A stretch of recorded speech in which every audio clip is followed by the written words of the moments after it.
안철수, 천정배, 박주선 신당이 창당 작업에 속도를 내면서 야권 분열이 가속화되고 있습니다.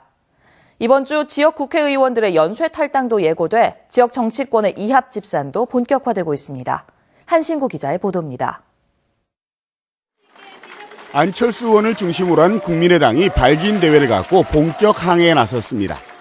다음 달 초 공식 창당을 목표로 하고 있는데 새로운 정치와 새 인물로 정치권의 새 판 짜기에 나선다는 계획입니다.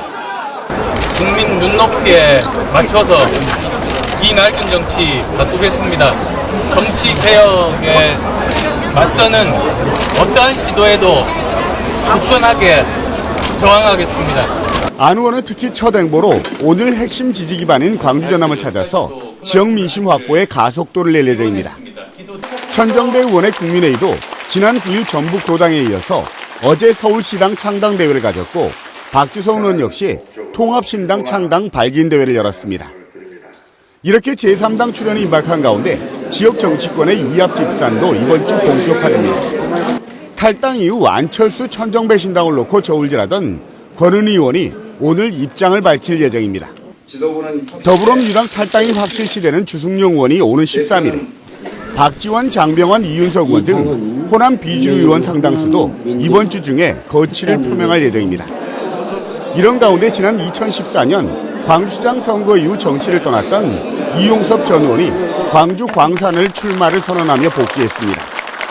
공식 출마 선언을 했기 때문에 지역 주민들의 의견을 충분히 수렴해서 가급적 빨리 어느 정당의 옷을 입고 출마할 것인지 밝히겠습니다. 이 자리에는 안철수 국민의당으로부터 러브콜을 받고 있는 박영선 의원이 참석해 눈길을 끌었습니다. 총선을 석 달에 앞두고 지역 민심을 앞세우며 지역 정치권의 각자 도생이 본격화되고 있습니다. MBC 뉴스 한신구입니다. 어제 서울에서 중앙당 창당 발기인 대회를 마친 안철수 의원이 오늘 순천을 방문해 지지자와 시민들을 만납니다. 안철수와 함께하는 사람들의 모임인 내일 포럼 전남은 오늘 오후 4시 순천 에코그라드 호텔 대연회장에서 안철수 의원을 초청해 정치개혁과 정권교체를 말하다라는 주제로 강연회를 갖는다고 밝혔습니다. 안 의원은 오늘 강연에 앞서 지역 내일 포럼 지부 대표자와 회원들을 만나 결속을 다진 뒤 강연 후 순천경찰서를 방문해 경찰관들을 격려할 예정입니다. 광주지법 순천지청은 폭행치사 혐의로 여수의 한 유흥주점업주 42살 박모 씨에 대한 구속영장을 청구했습니다. 박 씨는 지난해 11월 한 여자 종업원을 폭행해 뇌사 상태에 빠뜨린 뒤 사망에 이르게 한 혐의를 받고 있습니다.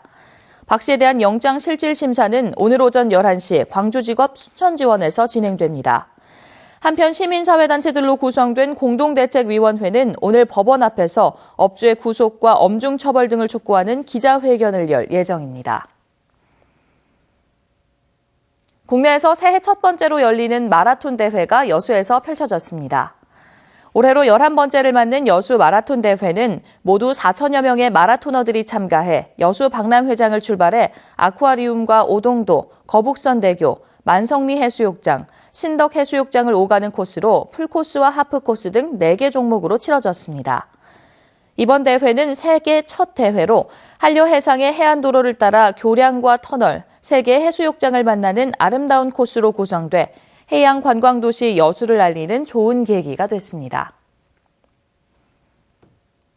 여수 세계박람회장 투자 희망업체가 잇따라 나오면서 수년째 답보 상태에 있던 박람회장 사후 활용이 새로운 물꼬를 트고 있습니다.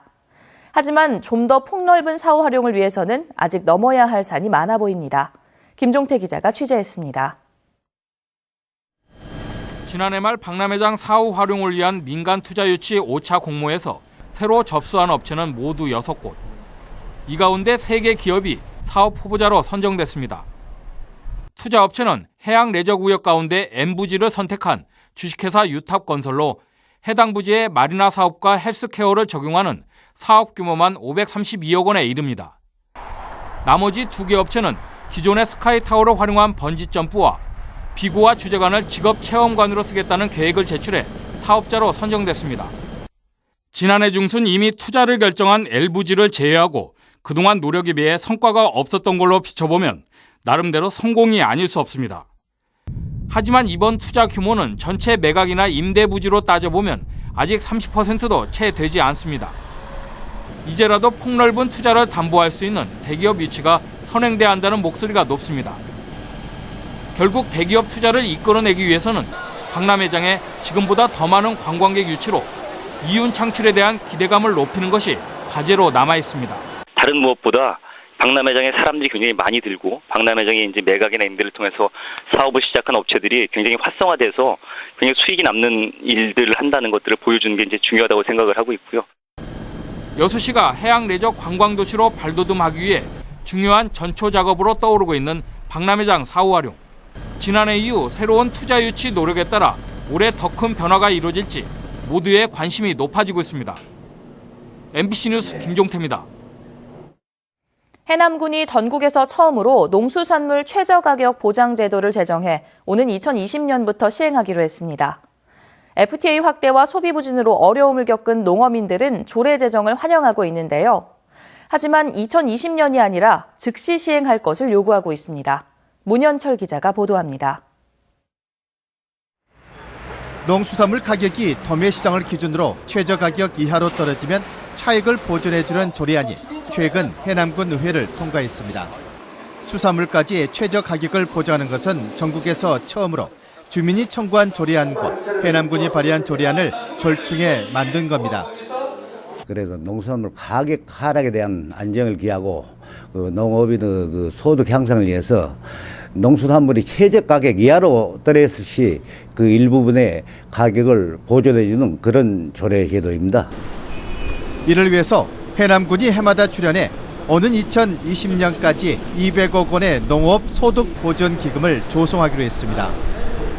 앞으로 풀어야 할 숙제가 산더미라는 지적입니다. 먼저 최저가격 보장제 시행 시기가 논란을 빚고 있습니다.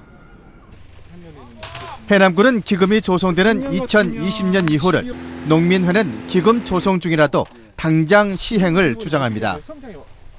최저가격 이하로 농산물 가격이 폭락했을 때는 올해부터 당장 시행될 수 있도록 집행부가 신경을 써줬으면 하는 바람을 가지고 있습니다. 또한 대상 품목을 주요 농수산물에만 국한할지, 대상 농가를 소규모 농가까지 확대할지를 놓고 지자체와 의회, 농민의 입장이 엇갈리고 있습니다. 게다가 중앙정부가 수급 문제 등을 이유로 농산물 최저가격제 도입 반대 입장을 굽히지 않은 것도 걸림돌이란 지적입니다. MBC 뉴스 문현철입니다. 순천 서남사 등 전국 7개 사찰을 묶은 한국의 전통산사가 내년 세계유산 등재 신청 후보로 선정돼 이를 홍보하기 위한 홈페이지가 개설됐습니다.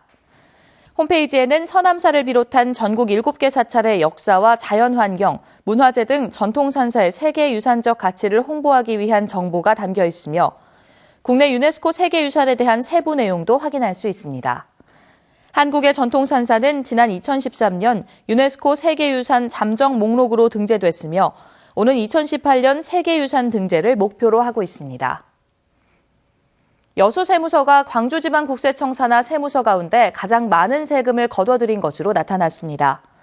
국세청이 지난 2014년 한 해 동안 전국 세무서별 세수 현황을 조사한 결과 광주지방국세청 산하 세무서 가운데 여수세무서가 4조 4,026억 원을 거둬들여 전체 실적의 42%를 차지했습니다.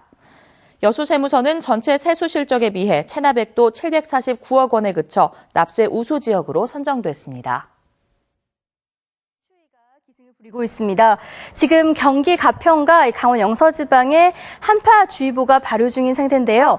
철원이 영하 12.6도, 가평이 영하 12도, 서울도 영하 5.9도까지 떨어져 있습니다. 낮 동안에도 종일 춥겠습니다. 서울이 0도, 전주가 3도로 기온 크게 오르지 못하겠고요. 또 전국 많은 지역에 건조특보가 이어지고 있으니까요. 오늘도 불이 나지 않도록 주의하시기 바랍니다. 날씨였습니다.